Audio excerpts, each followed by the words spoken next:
السلام علیکم and I'm back with another video.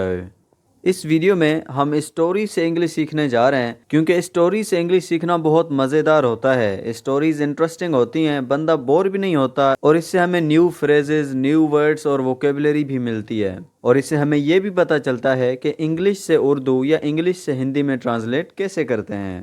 So, let's start.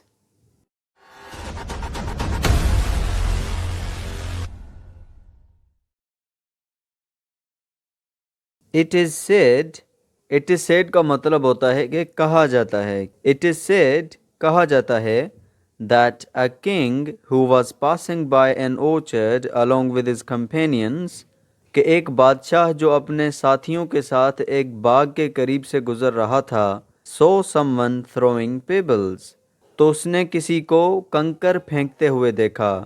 یہ پیبلز چھوٹے پتھر یا چھوٹے کنکر کو کہتے ہیں. One of the pebbles struck even the king ان میں سے ایک پتھر بادشاہ کو آ کر لگا.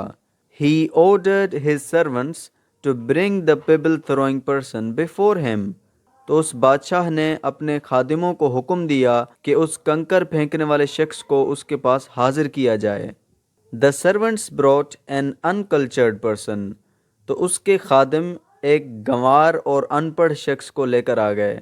انکلچرڈ کا مطلب گنوار بھی ہوتا ہے, ان پڑھ یا جاہل اس طریقہ کا, یعنی کہ جس سے نالج نہیں ہوتی, جو پڑھا لکھا نہیں ہوتا.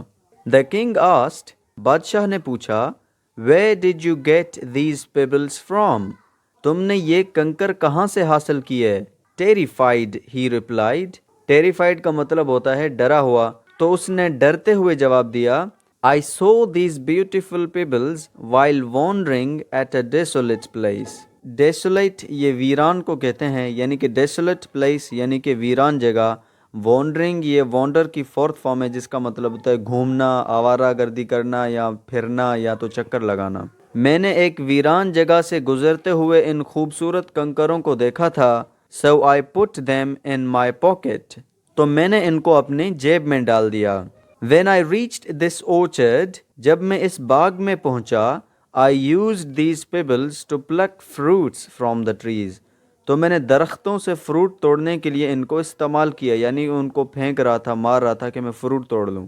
تو پلک کہتے ہیں توڑنے کو. The king asked بادشاہ نے پوچھا Do you know the worth of these pebbles کیا تمہیں ان کنکروں کی قیمت پتہ ہے. ورتھ کہتے ہیں قیمت کو, یعنی کہ یہ جو تم کنکر سمجھ کے پھینک رہے ہو کیا تمہیں پتہ یہ ہیں کیا. He replied No اس نے جواب دیا نہیں. The king said بادشاہ نے کہا These pieces of pebbles were in fact priceless diamonds یہ کنکروں کے ٹکڑے اصل میں قیمتی ہیرے تھے.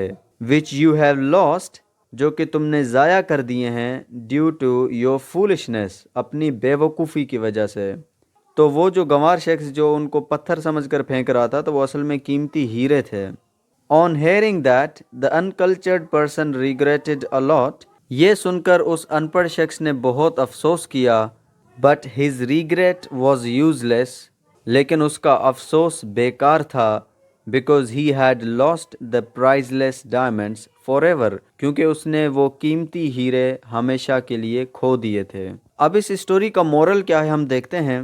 Dear students پیارے شاگردو, likewise اسی طریقے سے لائک وائز کہتے ہیں اسی طریقے سے, یعنی کہ اگر آپ نے کوئی بات مینشن کی ہو تو اس کے بعد آپ کہتے ہیں کہ اسی طریقے سے یوں بھی ہوتا ہے, تو آپ بولیں گے وہ بات کر کے آپ بولیں گے لائک وائز, تو پھر اس کے بعد آپ اگلا سینٹنس بولیں گے.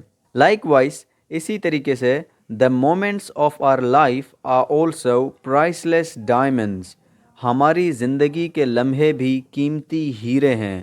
if we waste them in useless activities اگر ہم ان کو بیکار کاموں میں ضائع کر دیں گے we will gain nothing except for wastefulness and remorsefulness in future ہمیں فیوچر میں حسرت اور پچھتاوے کے علاوہ کچھ بھی حاصل نہیں ہوگا. یعنی کہ اس اسٹوری سے ہمیں یہ پتہ چلتا ہے کہ ہماری جو زندگی کے لمحات ہیں اگر ہم ان کو ضائع کر دیں گے تو فیوچر میں ہمیں بھی صرف پچھتاوا ہی ہوگا. تو یہ تھی آج کی اسٹوری اینڈ آئی ہوپ کہ آپ کو نیو ووکیبلری اور فریزز لرن کرنے کے لیے ملے ہوں گے. تو اگر اس طرح کی اور ویڈیوز بھی آپ دیکھنا چاہتے ہیں تو اس چینل کو سبسکرائب کر دیں. And I will see you in the next video. اللہ حافظ.